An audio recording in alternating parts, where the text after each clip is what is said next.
İsrail-İran hərbi qarşıdurması dünya gündəminin əsas hadisəsi kimi diqqət mərkəzindədir. Gecə saatlarında böyük şəhərlər və strateji obyektlərə hava zərbələri, paytaxt Tehran da daxil olmaqla ciddi dağıntılar və insan ölümünə səbəb olub. Hücum gecəsi 6 nüvə sahəsində çalışan alim və 2 general öldürülüb. Bu əməliyyat təhlükənin aradan qaldırılması üçün neçə gün lazımdırsa, o qədər davam edəcək. Son aylarda İran indiyə qədər heç vaxt atmadığı addımları, bu zənginləşdirilmiş uranı silaha çevirmək istiqamətində addımlar atıb.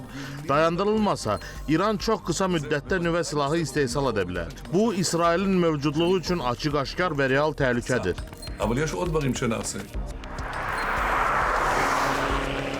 İsrail rəhbərləri İrana qarşı mübarizədə Amerika Birləşmiş Ştatları ilə birgə hərəkət etdiklərini də bildirirlər.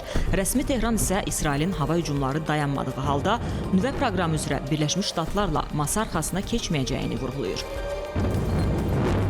Əgər bavar konim və puştvanə ra xuda qərar bedim. Ancaq inanaraq bütün problemlərin öhdəsindən gələ bilərik.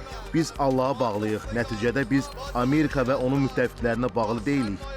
Bu o demək deyil ki, biz dünya ilə mübarizə aparmaq istəyirik. Xeyr, biz dünya ilə danışmaq istəyirik. Lakin gücə, zülmə, zorakılığa boyun əyməyəcəyik. Bu Amerika nə xahat təvanəs ma ro dar in vəziyyət nigah dare.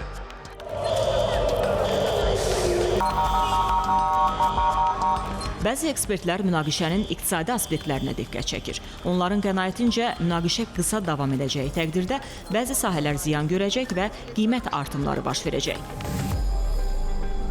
Amma münaqişə uzanarsa, bu iqtisadi axına, xüsusilə mülki əhalinin başqa bölgələrə üst tutmasına səbəb ola bilər. Neftin və qazın qiymətlərindəki artım artıq müharibənin ilkin fəsadları kimi göstərilə bilər.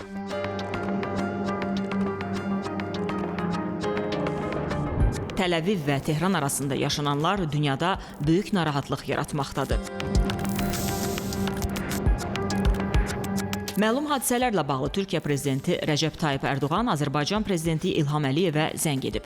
Söhbət zamanı İran və İsrail arasında vəziyyətin gərginləşməsi ilə bağlı narahatlıq ifadə olunub. Dövlət başçıları gərginliyin tezliklə aradan qaldırılmasının vacibliyini qeyd edərək, məsələlərin danışıqlar yolu ilə həllinin önəmini vurğuladılar.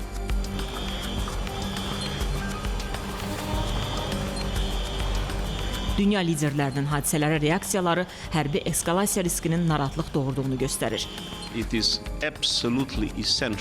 Məsələn, BMT-nin baş katibi Antonio Guterres İsrailin İrana zərbələrini şərh edərək tərəfləri maksimum təmkinli olmağa çağırdı.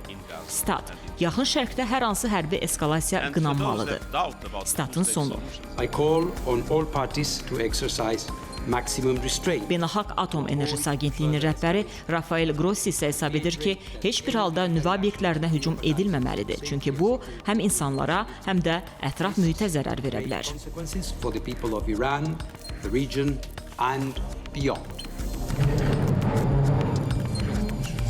Rusiyadan baş verən hadisələrlə bağlı reaksiyada diqqət çəkir. Prezident Vladimir Putin tərəflərlə danışıqları zamanı nüvə proqramı ətrafında yaranmış vəziyyətin yalnız sülh yolu ilə həllini dəstəklədiyini söylədi.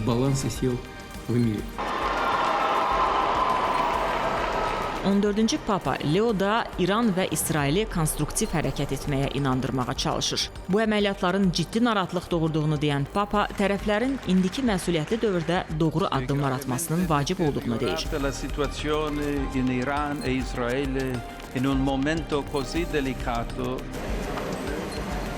Avropa İttifaqı Şurasının sabiq prezidenti Polşanın baş naziri Donald Tusk isə hesab edir ki, İsrail-İran müharibəsi dünyanı qlobal münaqişəyə yaxınlaşdırır. Ona görə də Avropa və Amerika Birləşmiş Ştatları hərbi eskalasiyanın qarşısını almaqdan ötürü birgə hərəkət etməlidir. Mówię o tej sytuacji w Iranie, żeby jeszcze raz uświadomić Państwu.